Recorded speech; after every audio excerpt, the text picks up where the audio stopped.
Transport Secretary Chris Grayling's big idea: reopening Ramsgate's freight ferry terminal to ease pressure on Dover should we leave the EU without a deal.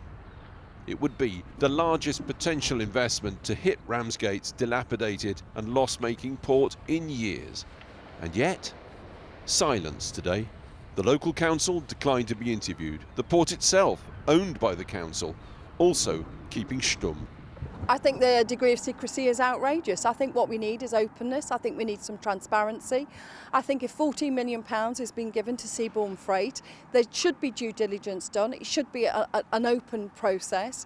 We should know why that's been done and what the metrics of that are. And actually, it is time that the council spoke out about it. Chris Grayling insists proper due diligence has been done on this company. But tonight, what we know for sure paints a chaotic picture for a ferry service that must be up and running here just over 80 days from now. This is Seaborne Freight's investor briefing dated April this year. And here is section 5 called Progress to Date. It states, Seaborne Freight offers investors a well-advanced comprehensive business plan. And the first point is this: detailed port agreements for Ramsgate and Ostend negotiated and agreed. But the truth is they are not formally agreed. Here, the Port of Ramsgate did manage to tell us no deal has been done. And across the North Sea in Ostend, they also say no deal has been finally agreed with Seaborne Freight. Moreover, this afternoon Seaborne Freight admitted to Channel 4 News that, in their words, no final deal has in fact been struck, despite what they told investors. The company emailed us saying, "Now our plans are coming together, formal agreements will be concluded in the normal manner, and at that point, all the requirements of both sides will be satisfied." Meanwhile, Seaborne Freight also say they're paying for the dredging of the port in preparation for the deal. Will this job be done in time? Is it vital or just so much Brexit political theatre? The Dutch dredging company referred us to Seaborne Freight. We're awaiting their response. But campaigners in Ramsgate insist the company has not got the ships to do the job now and won't get them either by the March deadline. We know every ship that can get into Ramsgate port. There are not that many of them. We know who owns them, and we know where they are, and we know whether they're available for charter. And I can tell you for a rock solid fact, I checked this morning and there is not a ship in the world at this moment that Seaborne Freight can get their hands on. Well, that is some claim. Can he back it up?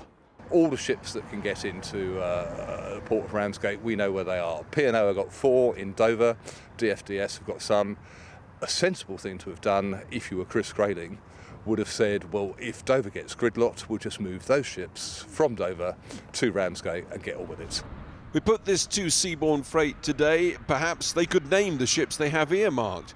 They claimed months ago to have several named ships potentially available. As yet, though, we've not heard back from them tonight. Alex Thompson and Ramsgate. Now, more facts are emerging about the boss behind Seaborne Freight, the no-ship startup, which won a £40 million government contract to run ferries across the Channel in a no-deal Brexit scenario. That's a lot of no's.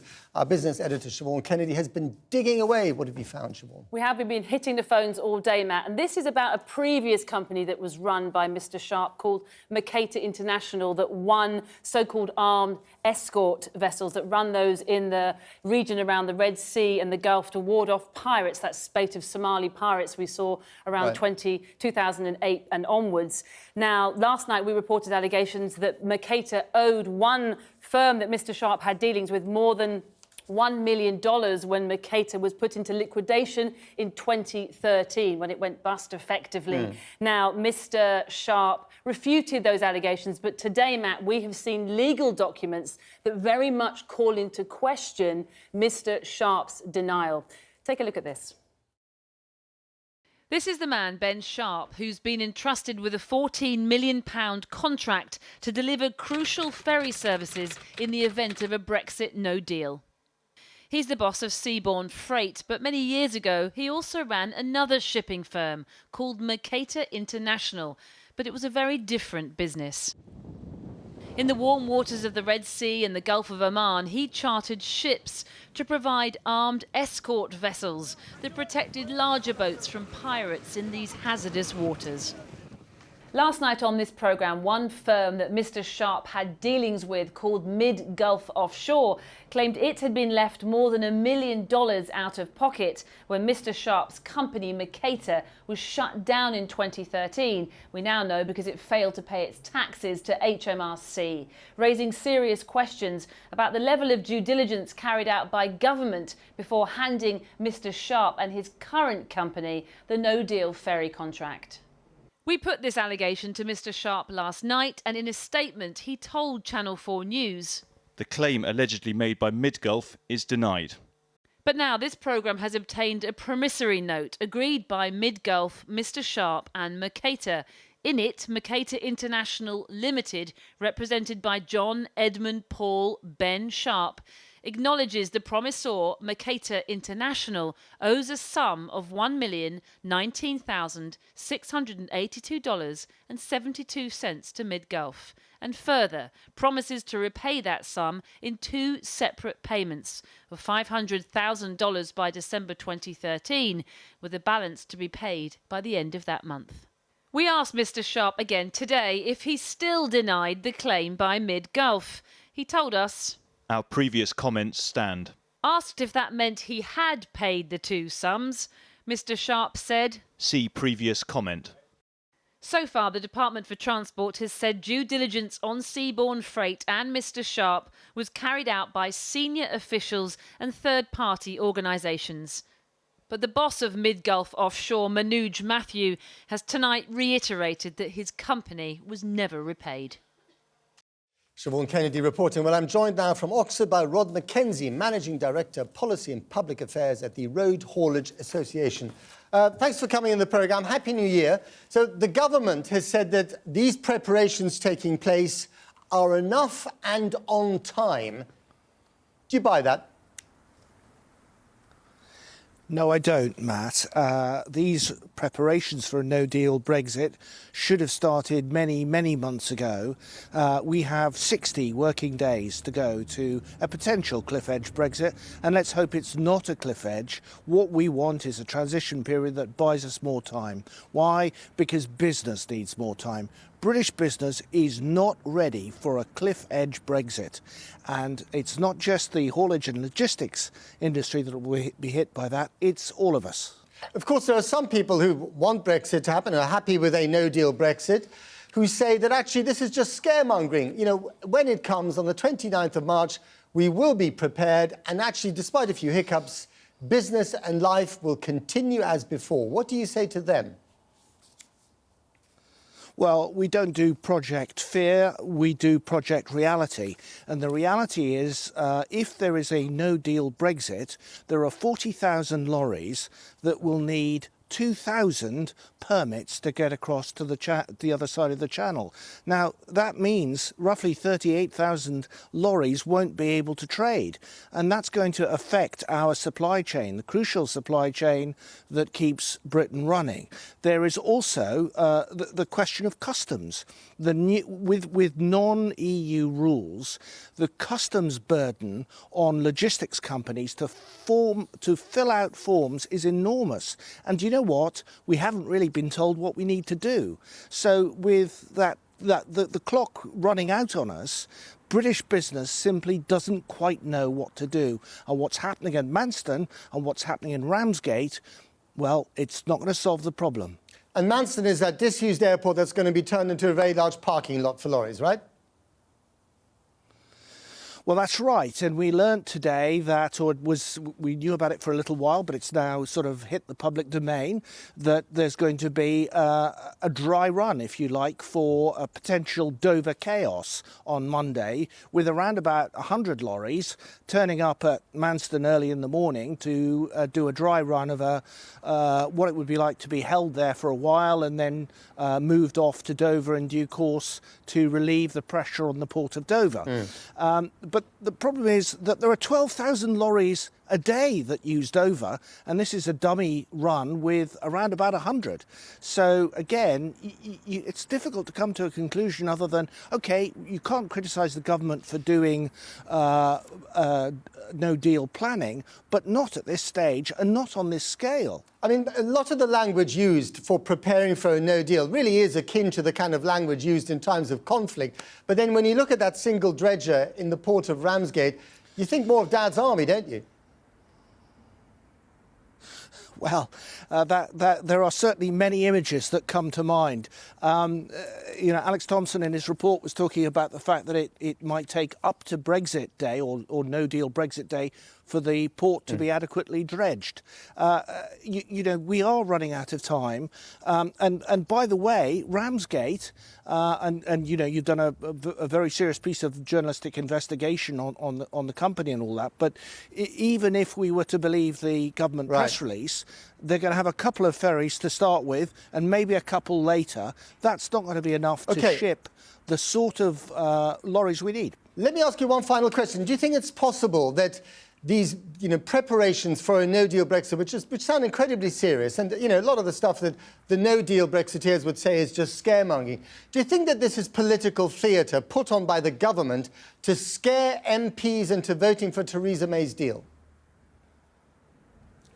Well, of course, that's a political interpretation, Matt, and clearly one that a lot of people would agree with. The Road Haulage Association isn't a party political organisation. What we're worried about is our members, hauliers, who do this vital job to carry stuff to you and me every day of the week, the things that we rely on to make the UK supply chain work, and it could fail if we get a bad outcome here. OK. Rob McKenzie, thanks very much. Got to leave it there. Now, Theresa May continued seeking concessions from the EU today that she hopes will convince seemingly intransigent MPs to back her withdrawal agreement. She was dealt a further blow this morning. A YouGov poll commissioned by The Telegraph found that almost 60% of Conservative Party MPs would back leaving without a deal, rather than supporting the one that she hopes to get through Parliament in 2 weeks' time. Our political correspondent Michael Crick is in Westminster. Michael. Well, the Prime Minister was continuing her efforts to get reassurances from the Europeans about the famous Irish backstop, the insurance policy to ensure there is no hard border in Ireland. She was on the phone this afternoon to the President of the European Commission, Jean-Claude Juncker.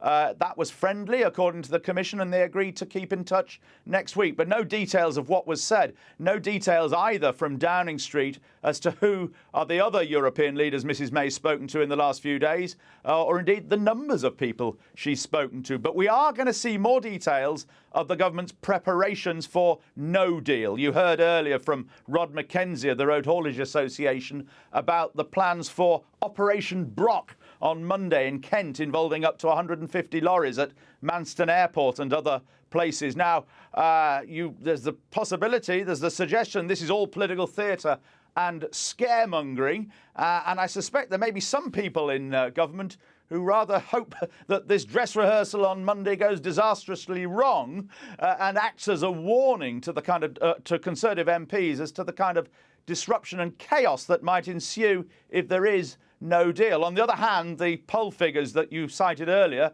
would rather suggest that many Conservative ordinary members aren't that worried about the possibility of no deal, and perhaps not MPs either. And I think in the next few days you're going to see much more emphasis placed by Number 10 and the government on the possibility of there being no Brexit, that if MPs vote down the withdrawal agreement, that could lead to the Commons voting for a second referendum. I don't think there are the votes in the Commons for that right now, but that could change. Michael, thanks very much. And 1,000 police officers across England and Scotland are reportedly being trained up for possible deployment to Northern Ireland in case there's a surge in violence after a no-deal Brexit. Although a senior police commander has insisted it's purely a precautionary measure and he didn't expect to need reinforcements. Well, I'm joined now from Belfast by Mark Lindsay, chairperson of the Police Federation for Northern Ireland. Thanks for coming on the programme. Do you welcome these extra 1,000 English and Scottish police officers, if indeed they're needed? Yes, well, the first thing we have to acknowledge is that this isn't a unique set of circumstances. These officers have been being trained for deployment in Northern Ireland using mutual aid for some time now. In fact, the first time we saw them deployed was in 2013 at G8. I think the headline here is that they need to be trained because Northern Ireland is a bespoke environment, and this bespoke training needs to take place to allow them to operate in what is a high threat environment with a severe terrorist threat. I mean, you call it a bespoke environment. I mean, you know, a lot of people out there might forget the recent history of Northern Ireland, and there is real potential for trouble of extremists wanting to exploit the chaos of a possible no-deal Brexit. Yeah, well, we've seen that time and time again where there is an issue, no matter what the issue is in Northern Ireland, that people do tend to come onto the streets, that for either a short period of time or a more protracted period of time, that we do see some serious public order and indeed terrorist-related violence as a result of that. So this is purely part of contingency planning that has taken place over the years. We don't certainly expect to see 1,000 deployed at once. These officers would be deployed in tranches. It would take into consideration their own annual leave, their own availability from their own forces. So while they'll be coming in tranches, maybe of 100 at a time, that's the way we would expect them to arrive. But they will, some of them, I mean, maybe not all of them, but some of them you expect to turn up on the 29th of March.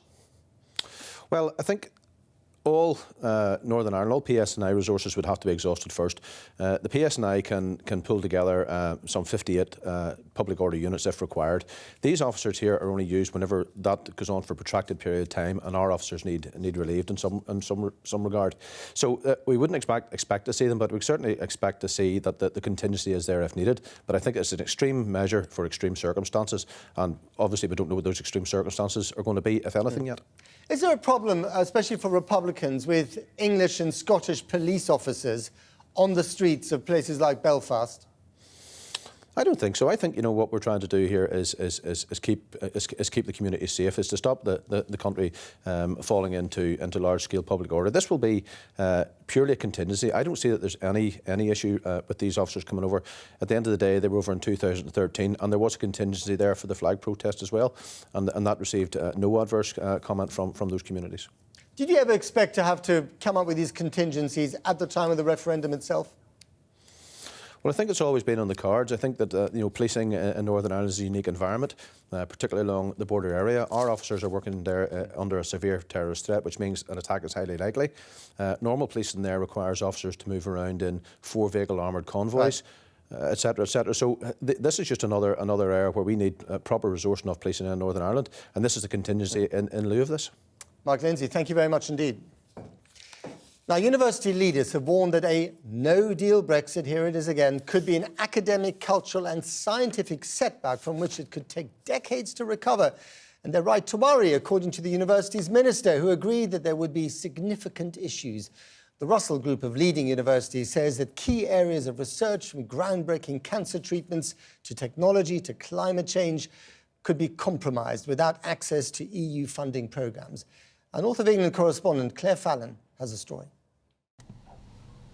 In the science labs of Manchester University, they're unpicking the genetics of prostate cancer. From DNA to Dolly the sheep, penicillin and the first computer. For decades, British universities have been leading us into the future. But now, they claim their own future is at stake if we leave the EU with no deal.